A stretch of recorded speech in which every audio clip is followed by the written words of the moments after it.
Kasus tewasnya Brigadir Nofriansyah Joshua Huta Barat alias Brigadir J dalam baku tembak di Kompleks Polri Duren 3 Jakarta Selatan memasuki babak baru. Spekulasi terkait dugaan rekayasa kasus ini pun bermunculan. Benarkah Brigadir J sengaja dihabisi? Lantas apa motifnya? Pengungkapan kasus penembakan Brigadir Joshua terus berjalan. Brigadir Joshua dikabarkan tewas dalam aksi tembak-menembak dengan Brada E di rumah dinas Irjen Pol Verdi Sambo di kawasan Duren 3, Jakarta.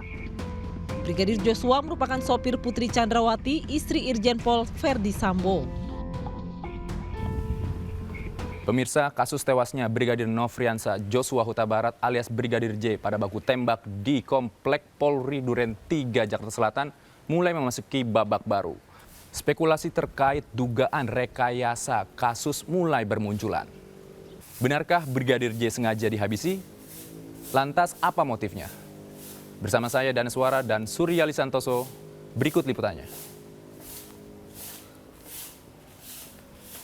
Sejumlah kejanggalan ditemukan pada jenazah Brigadir Joshua.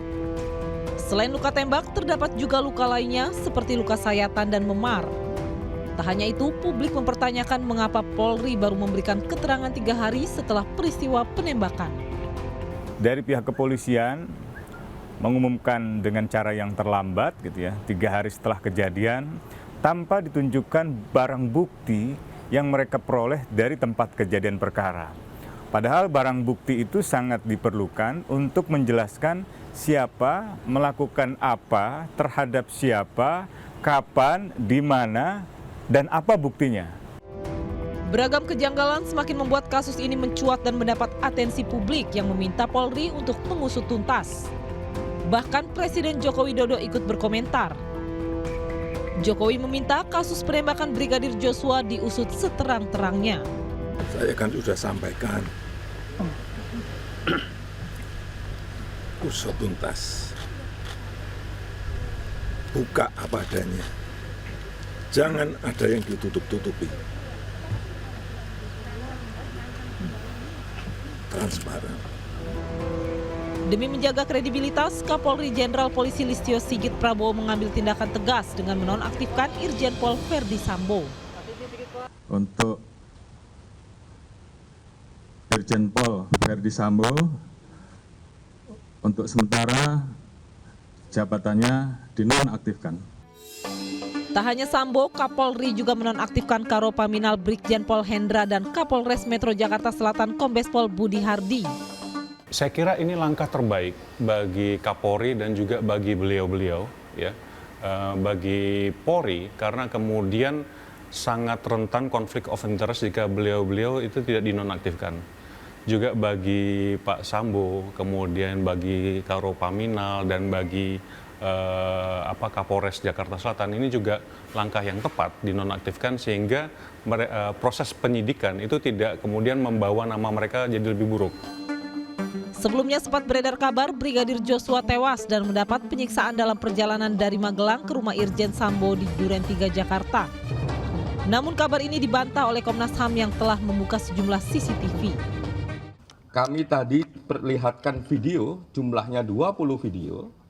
Ya, itu dari Magelang sampai area Duren 3. Kami lihat semuanya dari Magelang sampai Duren 3, ya, terus termasuk juga video sampai Kramat Jati.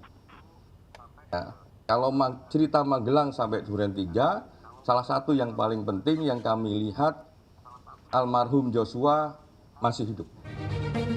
Komnas HAM memeriksa 20 CCTV dari 27 titik mulai dari Magelang sampai Jakarta, termasuk juga CCTV sampai ke Rumah Sakit Polri Kramat Jati. Beredar informasi sebelum meninggal Brigadir Joshua sempat terlibat percakapan dan tertawa bersama sejumlah ajudan.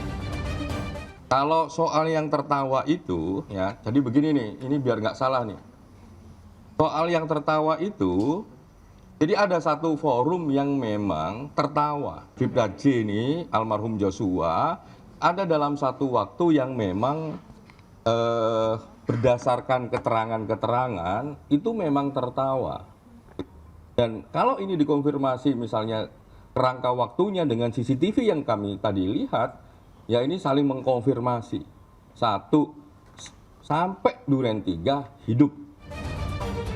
Tim Delik bertemu dengan Martin Simanjuntak, kuasa hukum Vera Simanjuntak yang merupakan calon istri almarhum Brigadir Joshua. Pada hari di mana korban tewas, Vera sempat mendapat panggilan telepon sebanyak 5 kali dari Joshua. Sayangnya panggilan tersebut tak sempat terjawab oleh Vera.